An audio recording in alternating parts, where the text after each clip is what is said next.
Agora, o que temos é aquela questão recorrente, né? Sim. Sobretudo dos cidadãos cabo-verdianos, que neste momento estão atrás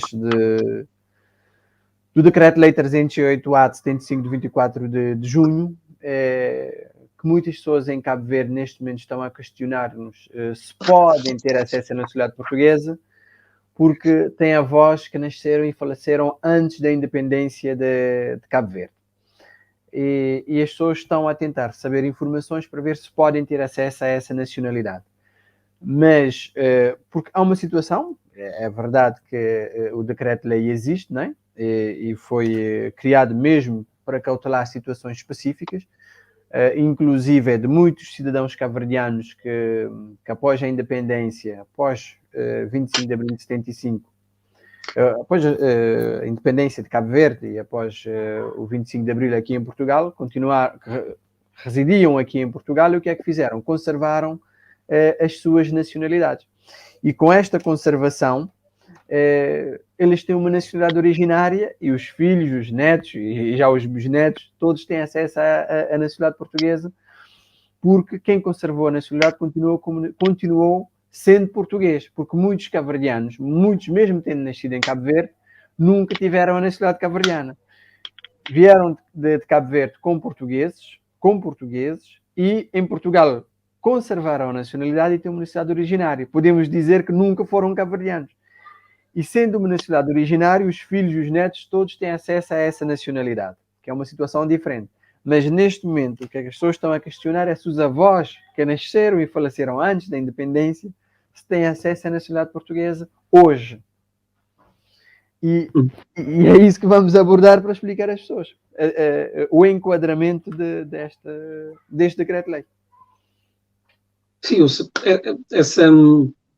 depois, mais à frente, até já tínhamos falado entre nós, talvez iremos fazer uma live só a debruçarmos sobre isso, até porque essa live fique autónoma desta temática que tínhamos, que era o direito a férias, não é? Só que como estamos a ouvir muito falar-se desse decreto-lei e pessoas até, muita gente até teimar que é possível, salvo o devido respeito por opinião contrária, nós entendemos que não. Nós entendemos que não, que é um mito que não começou agora. Portanto, já há 2, 3 anos para cá que se criou esse mito, que através deste diploma 308A/75 é possível os netos, não sei se em outros países de língua oficial portuguesa também esse mito existe, mas eu sei que em Cabo Verde ele está marcadamente vincado, que os netos dos portugueses que faleceram antes da independência podem ter acesso à nacionalidade portuguesa. Eu ainda disse a brincar, nós falámos a brincar que se assim fosse, Cabo Verde já não teria habitantes, porque toda a gente em Cabo Verde tem um avô ou um bisavô que faleceu antes da independência. Portanto, toda a ilha seria portuguesa, ou teria acesso a essa nacionalidade, e mais, se assim fosse, não tínhamos só Cabo Verde, tínhamos todos os outros países de língua oficial portuguesa, porque este diploma não é só para Cabo Verde, é um diploma para todos os países que ganharam a independência. Portanto, teríamos todos os outros países também vazios. Portanto, o diploma, e passando a explicar, este diploma, o 308A, ele foi publicado no momento em que os países de língua oficial portuguesa começaram a ganhar a independência. E o que é que o legislador tentou fazer? Tentou salvaguardar as situações das pessoas que ou que estavam ligadas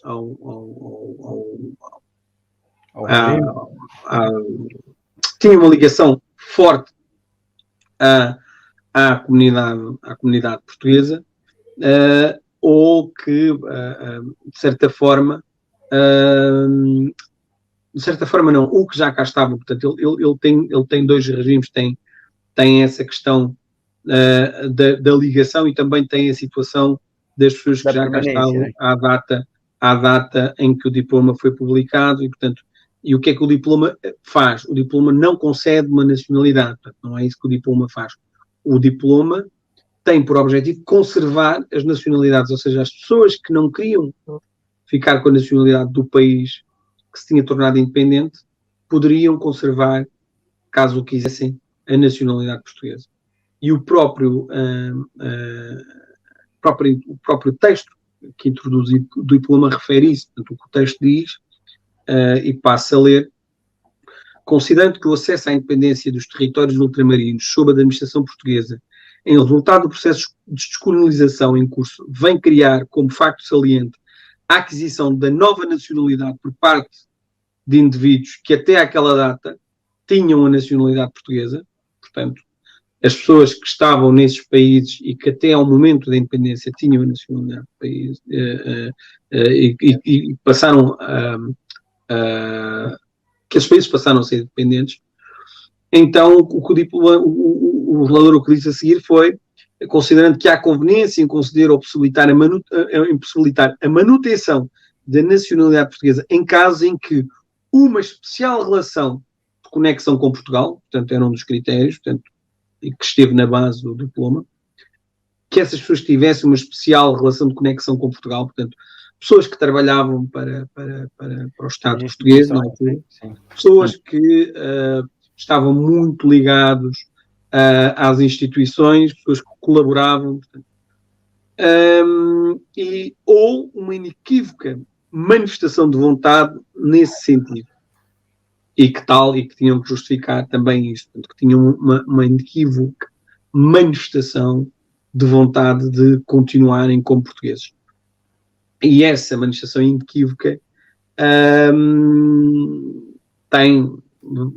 dá-nos um pouco a resposta das dúvidas que assolam essa questão do 308A. Porquê? Porque tanto numa situação como noutra, tanto na questão da especial relação de conexão com Portugal, ou na situação das inequívocas manifestações de vontade das pessoas se tornarem portuguesas ou conservarem a nacionalidade, as duas situações tratam-se de manifestações de vontade. E só se manifesta quem está vivo. Portanto, se as pessoas faleceram, na nossa humilde opinião, não faz sentido o legislador dar a opção às pessoas falecidas de manifestarem o direito de quererem ser portuguesas. Não, porque aquele diploma existiu e o diploma ainda não foi divulgado. Existe ou existiu para as pessoas que quiseram conservar o direito e tiveram que manifestar essa vontade de conservar a nacionalidade portuguesa. Esse diploma, no entanto, tem um senão, entre aspas. Ele permite, ou permitiu, que essas pessoas, no período de 2 anos, a lei até abriu até uma janela maior, mas a janela inicial era 2 anos, permitiu que essas mesmas pessoas, que essa mesma nacionalidade fosse extensível aos filhos menores dessa pessoa que conservasse a nacionalidade e à esposa. Os filhos maiores, portanto, é um diploma, tem assim uma falhazinha técnica, porque essa nacionalidade, portanto, conservada não se transmite aos filhos nem às esposas, mas transmite-se às esposas, sim, mas aos filhos maiores, mas transmite-se aos netos. Portanto, ela consegue saltar, ir aos netos, mas não engloba os filhos. Não sei se quer acrescentar algo. Não, é isso, porque neste momento o que acontece é que temos recebido muitas questões relativamente a este decreto. E é compreensível que as pessoas possam querer ter acesso à nacionalidade portuguesa por uma questão de facilidade, de saírem do país e não só, né? Porque eu sei, neste momento, sair de Cabo Verde ou conseguir um visto junto do Centro Comum de Visto é quase, posso dizer, uma injúria, né? As pessoas, é um sacrifício obter um visto neste momento para sair de Cabo Verde. E eu percebo a mais-valia de ter a nacionalidade portuguesa. Só que o que pode acontecer também é que muitas pessoas podem até dar entrada no pedido e depois ficarem sem o dinheiro. Por isso, daí informarem primeiro, antes de dar um passo mais à frente. Porque, e até, podemos até falar de outra situação, né? Que foi aquela situação que o Dr. José sabe muito bem, que foi um grande mentor, foi o desbloqueio. Neste caso, a situação dos filhos de estrangeiros que nasceram cá, que nunca tiveram acesso à nacionalidade. E neste momento, por exemplo, estar a permitir que netos de pessoas que faleceram antes da independência terem acesso à nacionalidade e os filhos de imigrantes que nasceram cá não terem esse mesmo direito, creio que também seria mais uma injustiça grave, não é? Não que não estejamos de acordo que seja concedido. Sim. É isso. Mas nós e não nos interpretem mal. Portanto, nós somos da opinião que do melhor para os cidadãos migrantes, e se tivéssemos que lutar para que esse direito aconteça, nós somos os primeiros a dar o passo. Agora, nós não podemos trair a nossa consciência, portanto, lendo a lei, interpretando a lei num sentido, e querer interpretá-la num outro sentido que, na nossa opinião, é errada, apenas com o objetivo de defender uma causa que possa beneficiar os cidadãos migrantes. Portanto, isso não. O que o Dr. André falou, portanto, faz todo o sentido, portanto, relativamente à questão da entrada das nacionalidades, ou seja, dos pedidos.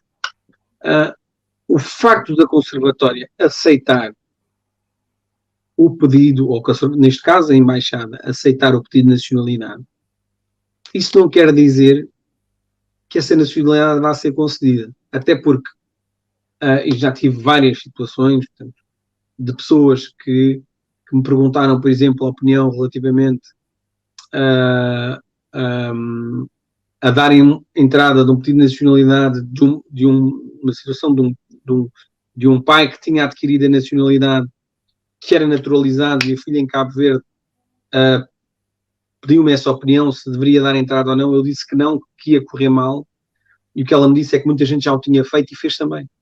E o que é certo é que correu mal. Portanto, meses depois, enviou uma notificação para ver se podia responder, e eu disse que eu já tinha avisado que não ia correr bem, e portanto eu não vou aceitar, porque não tenho o que dizer.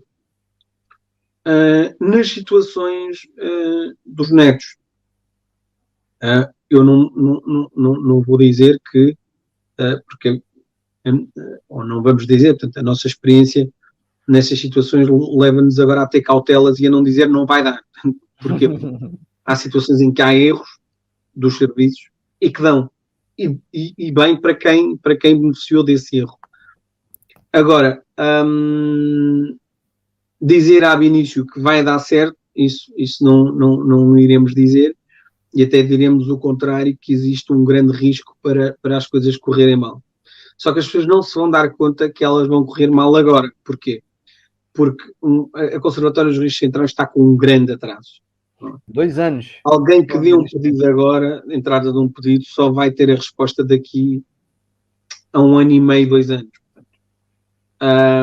Vai ficar com esperanças que vai correr bem, portanto vai passar a palavra e vai dizer eu dei entrada e eles não disseram nada. Porquê? Porque a Conservatória, a Embaixada, já fez, portanto eu tenho essa ideia até, creio, boletins informativos a dizer que não dá, mas as pessoas teimam e as embaixadas às tantas, e acontece aqui com os conservatórios, deixam de dizer, portanto, porque se as pessoas já foram avisadas que não dá, querem dar entrada, existe um artigo, que é o artigo do Código de Procedimento Administrativo, que impede as administrações públicas de não aceitar os pedidos. Portanto, eles são obrigados a aceitar. Aceitam, apenas advertem que depois não devolvem o dinheiro. E não devolvem. E aqui podem ter 2 prejuízos até. É o custo do próprio pedido de nacionalidade, como também podem estar a pagar um advogado ou um solicitador para tratar do processo, também tem que pagar os honorários desse profissional. O advogado tem que ter essa responsabilidade de perceber se o pedido vai dar certo ou não. Aí também a responsabilidade não é só das pessoas. Sim. O advogado que receba um determinado cliente. O cliente faz-lhe um pedido, ele tem que avaliar se aquele pedido tem fundamento ou não. Sim. Não o fazendo, não está a ser um bom profissional. Eu estou a referir mais às pessoas que dão a entrada dos pedidos sozinhas, portanto, a alertá-las para esse perigo e para essa dificuldade.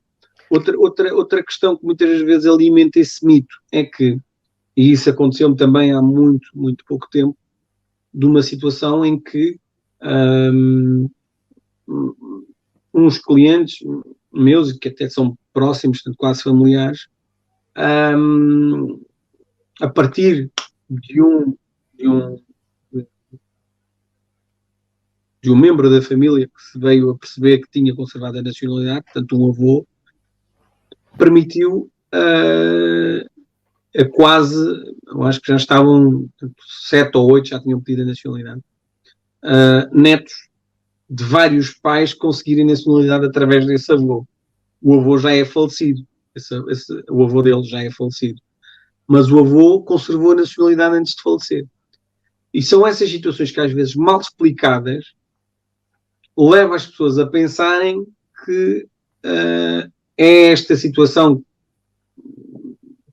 mitológica de que as pessoas que faleceram antes da independência, portanto que os netos ou os bisnetos podem pedir a nacionalidade através delas. Portanto,